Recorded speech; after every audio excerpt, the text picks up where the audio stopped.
অন্যদিকে গতকালই মোহাম্মদ সেলিম কিন্তু স্পষ্ট করে দিয়েছেন আসন্ন বিধানসভা নির্বাচনে কংগ্রেসের সঙ্গে কোনো জোট হচ্ছে না এবং সেক্ষেত্রে তারা গত বছরের ফেব্রুয়ারি মাস থেকে এই বছরের ফেব্রুয়ারি 1 বছর ধরে কংগ্রেসের প্রতিক্রিয়ার জন্য কংগ্রেসের অবস্থান স্পষ্ট করার জন্য অপেক্ষা করেছিলেন।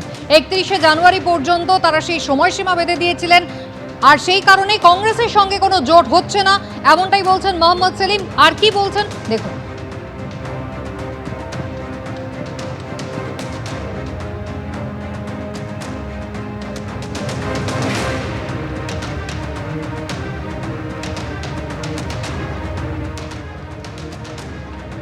সিপিআইএমের রাজ্য সম্পাদক মোহাম্মদ সেলিম, তার সঙ্গে আমরা কথা বলবো যে নির্বাচন তো প্রায় এসে গেল, আপনারাও নিশ্চয়ই আপনাদের রণকৌশল সাজাচ্ছেন।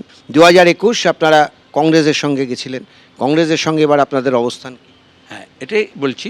তাহলে আমরা গত পুজোর পর থেকেই বাম ফ্রন্টের যারা শরিক তাদের সঙ্গে আলোচনা করছি, 4 দফা আলোচনা হয়ে গেছে, এবার একটা ফাইনাল স্টেজে আছে। এবং সেখানে দাঁড়িয়ে, কারণ অন্য কারোর সঙ্গে কথা বলার আগে তো আগে নিজের ঘর গোছাতে হয়, তাহলে সিপিআইএম তারপরে বামফ্রন্ট, তারপরে এটা বামফ্রন্টের সিদ্ধান্ত অনুযায়ী বামফ্রন্টের বাইরে যে বাম দলগুলো আছে তাদের সঙ্গে আমরা আলোচনা করছি। সবটা আলোচনা সম্পূর্ণ হয়নি, কারণ এই আলোচনাগুলো আমি করছি না। আমরা সিপিআইএমের লিবারেশনের সঙ্গে কথা বলেছি এবং তারা একমত, তারা বামফ্রন্টে থাকবেন না, কিন্তু বামফ্রন্টের সহযোগী হিসেবে আমাদের সমর্থনে, এবং তারা আমাদের সমর্থন করবেন। আমরা একসঙ্গে এই বিজেপি তৃণমূলকে পরাস্ত করার জন্য লড়ব। আসনটা নিয়ে 2-1 দিনের মধ্যে আমরা বসলে, এরপরে যেদিন বসবো আমরা সেদিন ফাইনাল হয়ে যাবে। কিন্তু যতক্ষণ না বাম শরিকদের সঙ্গে হচ্ছে, তা বাম শরিক বাইরে যারা আছে তাদের সঙ্গে করতে পারবো না, এই জন্যই আটকে আছে। এরপরে বামের বাইরে যে অংশ আছে তার মধ্যে ইতিমধ্যে আইএসএফের সঙ্গে আমাদের কথা হয়েছে এবং তারাও নীতিগতভাবে সম্মত হয়েছে যে বামদের সঙ্গেই লড়বে তারা। এবং তাদের সঙ্গে এটাও আমরা বলেছি যে আর কে আসবে না আসবে এটা কোনো শর্ত থাকবে না। বামফ্রন্টের শরিকদের যেরকম বলেছি, আইএসএফকে সেরকম বলেছি, আইএসএফও সেরকম বলেছে যে কে আসবে না আসবে তার সঙ্গে আমাদের এরকম কোনো নিঃশর্ত হবে, শুধু ইস্যু ভিত্তিতে, বিজেপি তৃণমূল বিরোধী অবস্থান থেকে। এরপরে কংগ্রেস। এবার কংগ্রেসের মুশকিল হচ্ছে, এখনও পর্যন্ত আমাদের যা খবর আছে, বিভিন্ন দল, যে ছোটো ছোটো দল আছে তারাও চিঠি লিখেছে বামফ্রন্টের চেয়ারম্যানকে, আলোচনা শুরু হয়েছে বা শুরু হয়নি, হবে। তো কংগ্রেস দলের দিক থেকে কোনো কিছু বলা হয়নি।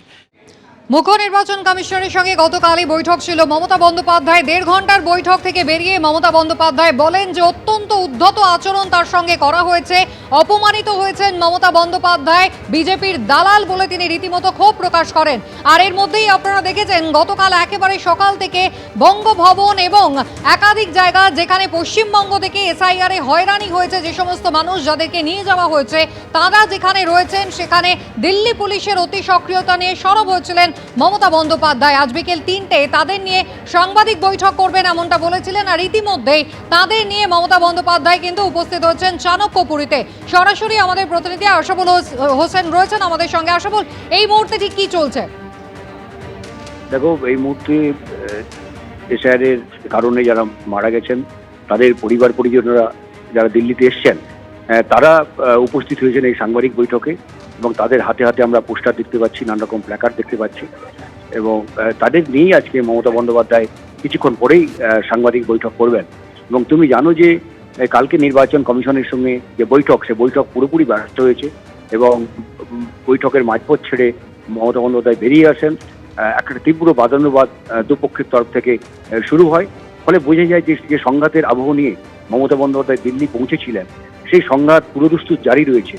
এবং সেই সংঘাতের আবহে আজকে আবার আরেকটি সাংবাদিক বৈঠক তিনি করছেন, এবং তার মূল লক্ষ্যই হচ্ছে দেশের রাজধানী থেকে গোটা দেশের মানুষকে এটা জানান দেওয়া যে আমাদের রাজ্যের সাধারণ মানুষের প্রতি বা ভোটারদের প্রতি কী ধরনের অন্যায় বা অবিচার করা হচ্ছে, সেই বার্তাটা গোটা দেশের সামনে তুলে ধরা।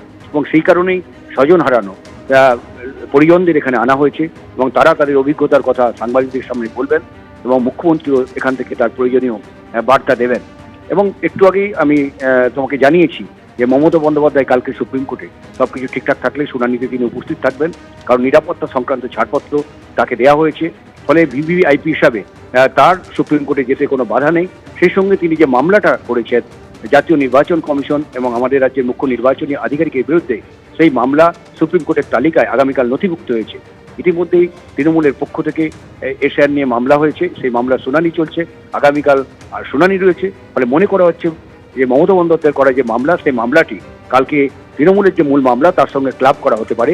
এবং সব কিছু ঠিকঠাক থাকলে মমতা বন্দ্যোপাধ্যায় তিনি সাধারণ মানুষ হিসাবে সুপ্রিম কোর্টে সওয়াল করতে পারেন, কারণ তার সওয়ালে কোনো বাধা নেই।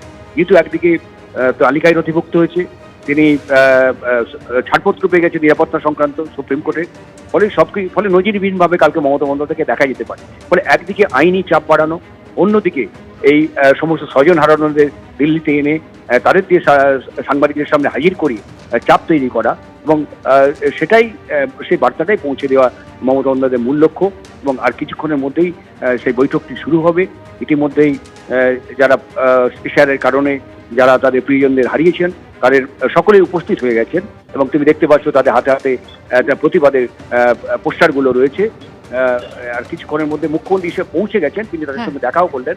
আর কিছুক্ষণের মধ্যে আনুষ্ঠানিকভাবে তিনি সেই সাংবাদিক বৈঠক শুরু করবেন। একেবারে কিছুক্ষণের মধ্যেই সাংবাদিক বৈঠক শুরু হবে। গতকাল নির্বাচন কমিশনের সঙ্গে বৈঠক করার পর মমতা বন্দ্যোপাধ্যায় নিজের ক্ষোভ উগরে দিয়েছিলেন, যার পাল্টা নির্বাচন কমিশনের পক্ষ থেকে বলা হয়েছে মুখ্য নির্বাচন কমিশনার জ্ঞানেশ কুমার তিনি মমতা বন্দ্যোপাধ্যায়ের সব কথাই শুনেছেন।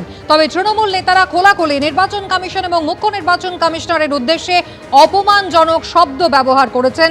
নির্বাচনী আধিকারিকদের হুমকি দেওয়া হচ্ছে বলে নির্বাচন কমিশন সূত্রে খবর। এবিপি আনন্দ, এগিয়ে থাকে, এগিয়ে রাখে।